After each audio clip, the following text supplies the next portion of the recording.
Vous recherchez une école de référence pour une double formation universitaire et professionnelle de qualité? Voici l'opportunité à ne pas rater. L'École supérieure d'administration, d'économie, de journalisme et des métiers de l'audiovisuel ESAE vous offre des programmes d'enseignement en licence et en master orientés vers l'emploi qui font d'elle une référence à travers les filières de l'administration générale et territoriale, l'administration du travail et de la sécurité sociale, droit, diplomatie et relations internationales, administration hospitalière, universitaire et intendance, journalisme et métiers de l'audiovisuel et toutes les filières des sciences de gestion. Une seule adresse, www.esae.bj. Rendez-vous dès maintenant sur nos campus ESAE Bedjromende au numéro 90 93 65 21 ou au numéro 98 98 14 00. Paracourt sur le numéro 52 46 12 12. Aboumé-Calavi au numéro 52 88 44 44. Akpaka au numéro 52 88 33 33. ESAE, l'excellence a un nom. Bonjour à nouveau, c'est Ondelario Sajabounon. Oui, bonjour, Atifa Olafa. On démarre par la 11e édition des Jeux universitaires du Bénin. Les athlètes de l'ESAE cartonnent à Djougou. Oui, effectivement, Atifa Olafa, dans le tournoi de football, chers amis internautes, les étudiants de l'École supérieure d'administration, d'économie, de journalisme et des métiers de l'audiovisuel ESAE ont déjà validé leur ticket pour les demi-finales grâce à une victoire large sur UATM Gaza Formation 5-2 ce dimanche. Ils affrontent ce jour le centre universitaire d'Adjara pour déterminer le premier de leur groupe. Pour mémoire, ESAE Cotonou est vice-championne à la dernière édition, un tournoi remporté par ESAE. Paracourt, en handball, l'équipe féminine a fait une entame tonitruante en disposant de l'USST Lokossa 30-5 pour leur deuxième sortie dans cette compétition. Les protégés de Clément Adeoti Adéchian et du vice-fondé Quentin Toussaint Didavi vont défier ce jour Fache UAC pour une place en demi-finale. Quant à l'équipe masculine, elle s'est déjà qualifiée pour le carré d'as grâce à ses victoires sur l'INEPS de Porto-Novo 24-10 et Fatch 24-14. On profite pour souhaiter une bonne continuation à tous les candidats en lice pour les Jeux universitaires du Bénin. Les ambassadeurs de l'ESAE surtout, et une belle fête de la jeunesse sportive universitaire du Bénin dans la capitale plutôt du football au Bénin, parce que Djougou, le football, c'est du lundi, du 1er janvier au 1er janvier de l'année N+1. On parle de la Ligue professionnelle 2024-2025 à présent, les résultats complets de la 7e journée. Dans le groupe A, l'Autopopo a été tenu en échec 1 but partout par Espoir FC de Savalo à domicile. Damissa a étrayé Banigansé 4-1. Abeille a surpris Panthère FC de Djougou sur ses installations 1-0. AS Takouné a battu Dynamo de Parakou 2-0. AS Tonnerre a pris le dessus sur Dynamique de Djougou 3-1. Bois de Sinané a surclassé Real Sport 4-1. Buffle a assuré l'essentiel face à Beke 1-0.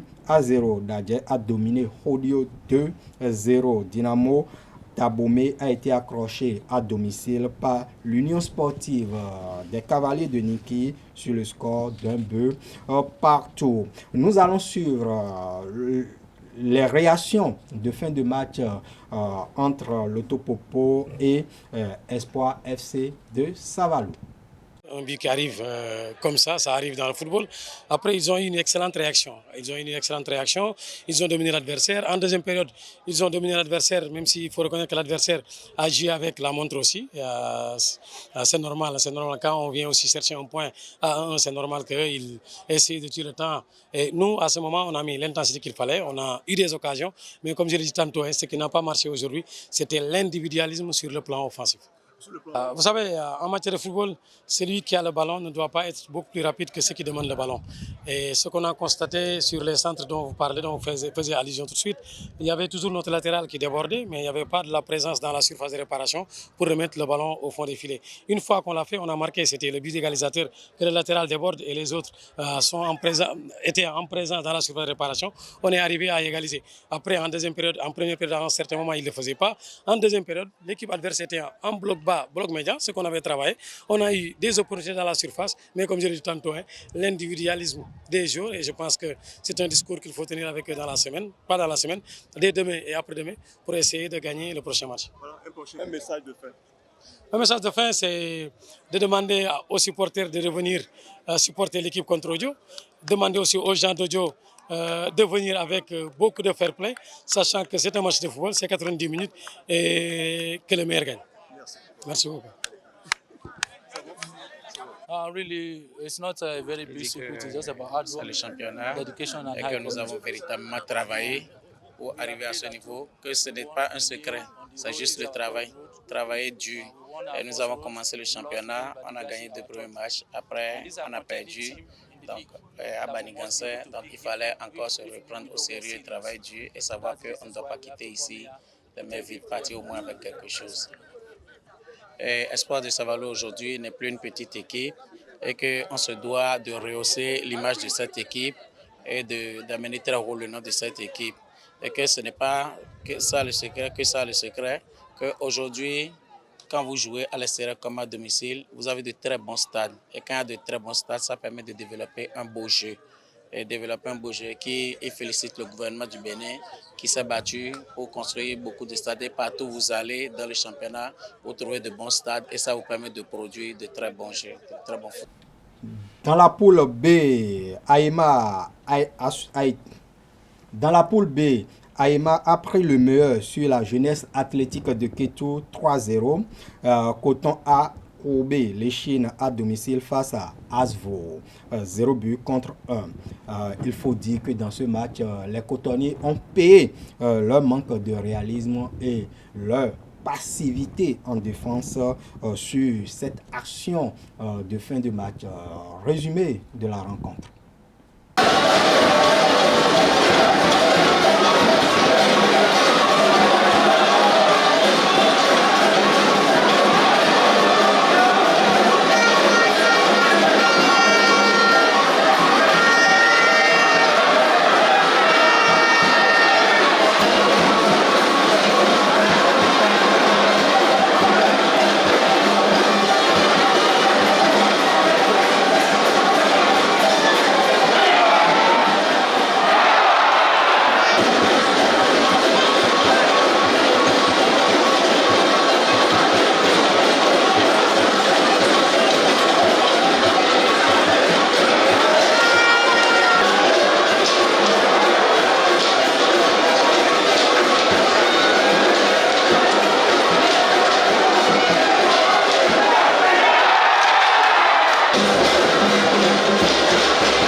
Dans les autres matchs de ce groupe, AS Cotonou a battu USS Kraké 2-0. Avrancourt Omnisport a dominé Aziza 2-1.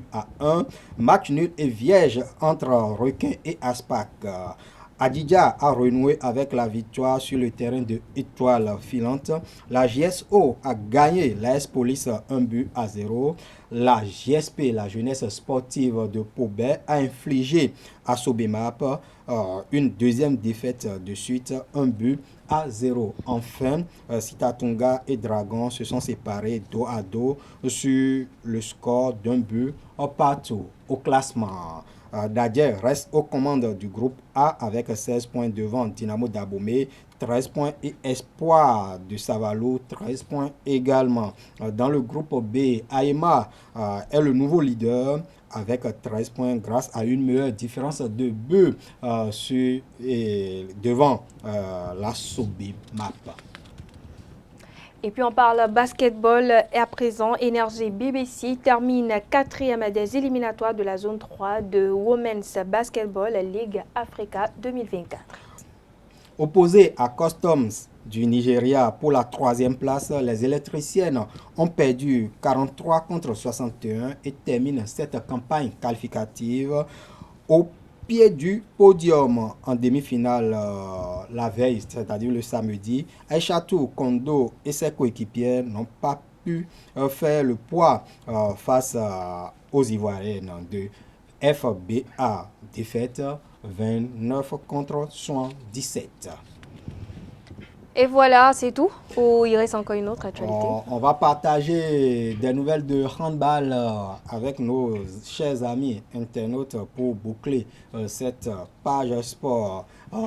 Ce week-end, les guépards handballeurs et les éperviers se sont croisés à Cotonou dans le cadre de la trêve internationale.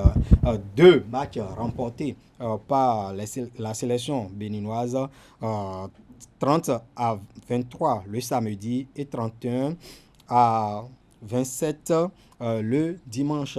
Il faut dire plusieurs acteurs du handball ont effectué le déplacement du Hall des Arts, Loisirs et Sports de Cotonou pour vivre ces moments de football. On peut compter parmi ces férus le président du club français de Nantes et l'ancien international franco-béninois, oui. Roch Feliho, qui était là, entouré bien sûr des dirigeants du handball béninois avec à leur tête Sidikou Karimou.